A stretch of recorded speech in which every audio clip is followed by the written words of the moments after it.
What is good, everyone? Welcome to the channel. My name is Paul. I make videos about Japanese society, life, and culture from the viewpoint of a long-term foreign resident. Been in Japan for 20 years. And today I'm going to talk about 4 things that I think Japan should change, or that should change in Japan. Now, invariably, on a topic like this, I'm going to have knee-jerk reactions in the comments saying, wait, as a foreigner, you're not allowed to complain about Japan. Or, if you don't like this about Japan, just go back to your home country. What I want you to do before you have that knee-jerk reaction is listen to what I say and then ask yourself, do I really want to defend the opposite position of what I'm saying? And I'm going to jump right into the first example to demonstrate what I'm going for here. I'm not talking about trying to change the customs or the society of Japan as some kind of cultural imperialism. Here we go. I think that through education and stricter adherence to regulations and laws, parents should stop or now no longer be allowed to let their children stand and walk around in a moving vehicle. The number of times you'll see children standing and like peering between the driver's seat and the front passenger seat, or literally standing in the passenger seat in the front of the car, clearly not with their seatbelt on, obviously not in a child seat of any sort.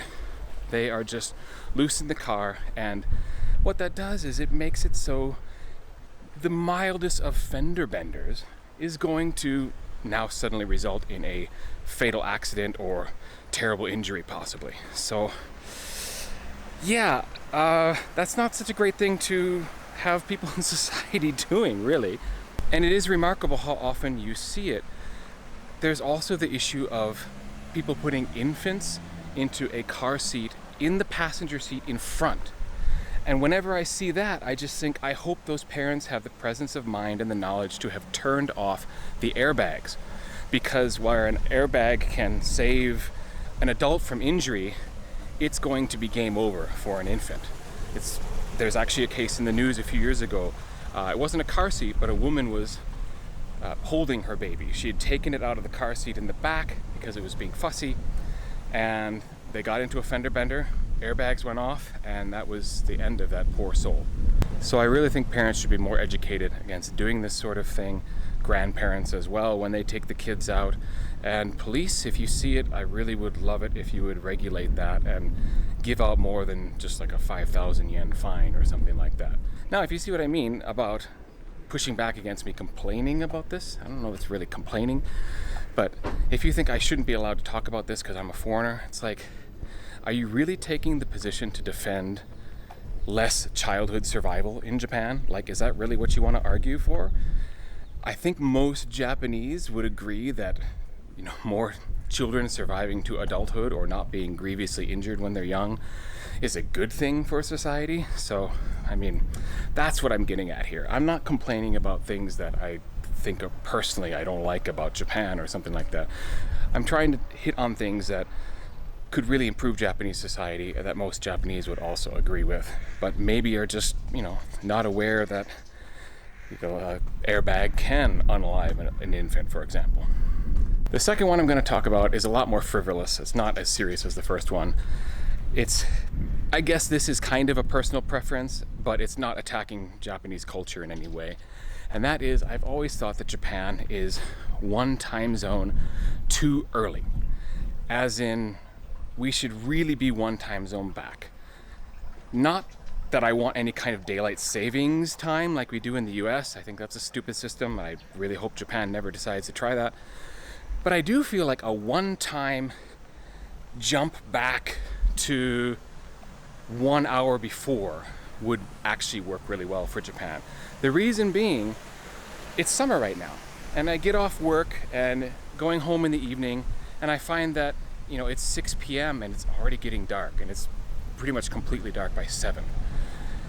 And it's been light outside since 4 a.m. I'm a runner, and so you might think, wake up early before the sun rises to get a cooler run in these hot summer days. But you can't unless you wake up at 3 a.m. That's the only way you're going to beat the daylight hours. So it always seems that it gets light so early here and dark so early. We're wasting all kinds of daylight. So like a one-time jump where Japan changes its time zone, and yeah, okay, that's my silly idea. And I realize it's all relative. Growing up in America, I was used to summer evenings lasting 7-8 p.m. and it's still kind of glowing light out at 9. So it was nice in the evenings like that.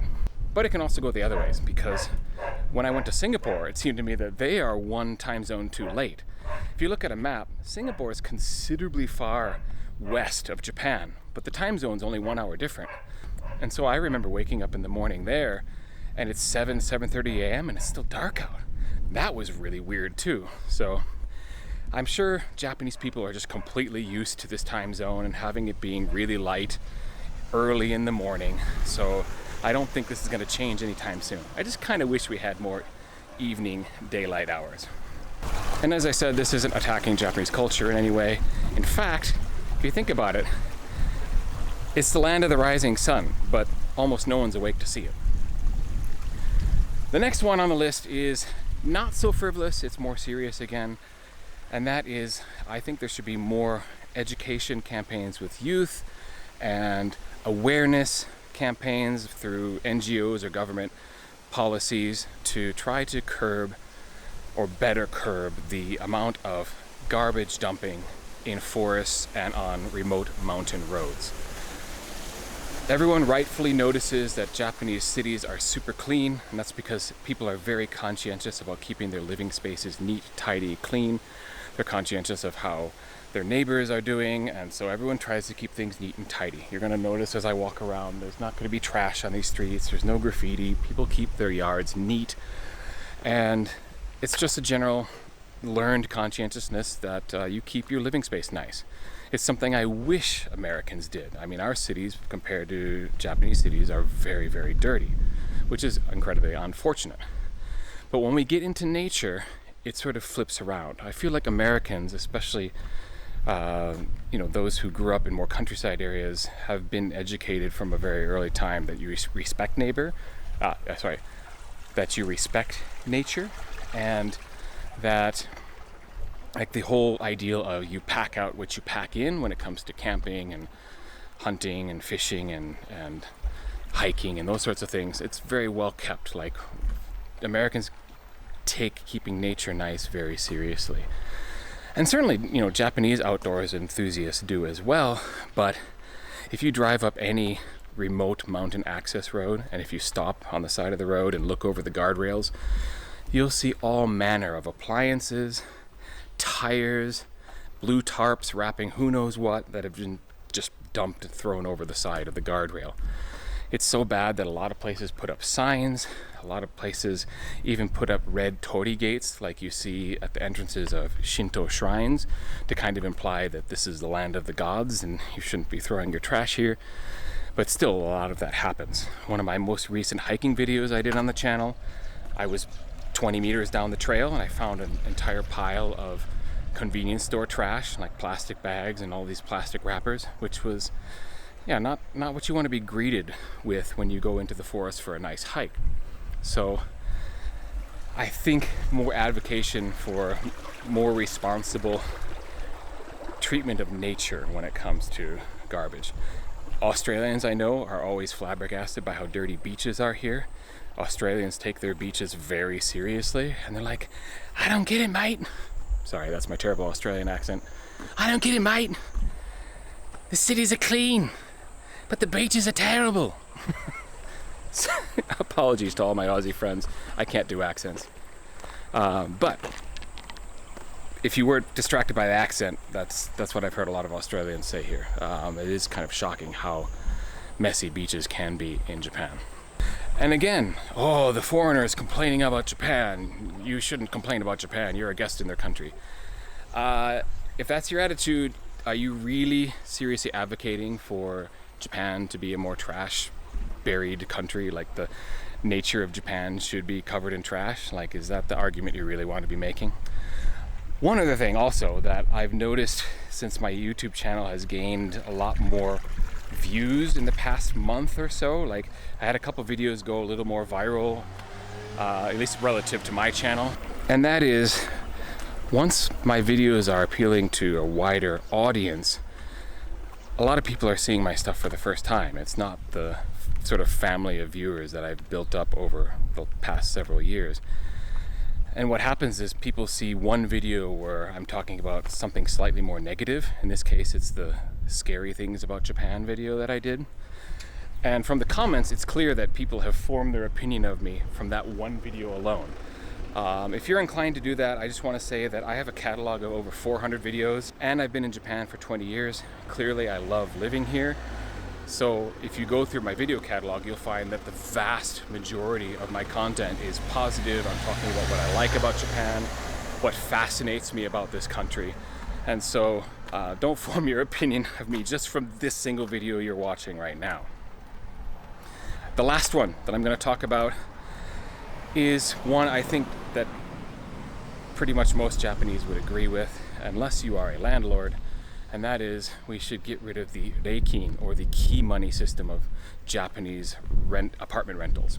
So what is key money? It's basically 1 or 2 months equivalent of rent that you pay up front. That's not a security deposit. You won't get it back, and it doesn't count towards any rental months. And it's one reason why renting in Japan or moving in Japan can be so expensive, because you pay a security deposit up front, you pay the first month's rent up front, and then you get to pay key money, 1 or 2 months rent on top of that. What is the system? Why? Why does it exist? Why are you basically paying an extra couple months rent for no apparent reason? Well, the historical basis for reikin is after World War II, when basically Japanese cities were firebombed to nothing. There wasn't a lot of accommodation. There weren't a lot of places for people to live. And so people took to giving essentially a gift of money to be able to get the key to have their own place. And I mean, if we don't mince words, it's kind of a bribe of sorts. We're going to give you this extra money, so please choose us as being able to be the tenants of this apartment.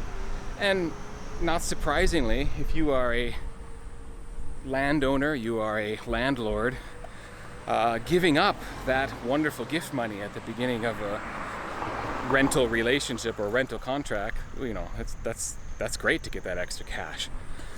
So it persisted even after Japan rebuilt, and there's pretty much plenty of places for people to live now. Now, not everywhere collects key money. In fact, I think it's mostly disappearing. It's kind of dying away, but I don't think many people would be upset if it was done away with entirely by some policy, because it makes it really expensive for ordinary people, and the only people that benefit from it are the landlords, which is, again, if you want to support a kind of extortion by landlords over potential tenants, then maybe you might argue against me. But and it could be I'm wrong. Maybe there really is an underlying good reason for key money to continue. Any of these things I've mentioned today, if you want to comment on, actually engage with the point and say why I'm wrong, or I'm not looking at it from this perspective, or I'm missing a piece of history about something here, I'm very interested to know that. Again, I find myself saying this every week, but my comment section is full of people who have been in Japan for a long time, and many of them longer than me, and so there's a wealth of knowledge that ends up in my comment section. So I really encourage you to go down there and join the conversation and read what people had to say. So I also invite you to subscribe. I know that 30% of the people watching my videos live in Japan, but I also know that far less than that are actually subscribed to the channel in terms of number of people watching and number of people subscribed. So if you could go down and hit that subscribe button, hit the like button, share this video with anyone you think might be interested. And there it is. Those are the 4 things that I think Japan could really do with changing. I didn't really go into personal opinions, except maybe the time zone argument. The key money thing, I never paid key money at any point because my first apartment was provided by the city. The apartment I moved in with my wife after we came back to Japan didn't have key money as a requirement, so I've never actually paid it myself, so I'm not complaining about it out of my own suffering that I had in the past or anything like that. It's more about it doesn't seem like it's fair for anyone who wants to rent in Japan that they have to pay that exorbitant fee up front. My point is, I don't think I chose things that Japanese people would necessarily disagree with, and I'm not trying to police Japanese culture or traditions with any of the things I talked about today. So I hope you enjoyed the video. If you did, again, like, subscribe, check out other ways to help out the channel below with my sponsors, and at the end of the day, thank you so much for watching this particular video, and I hope to catch you on the next one. Peace.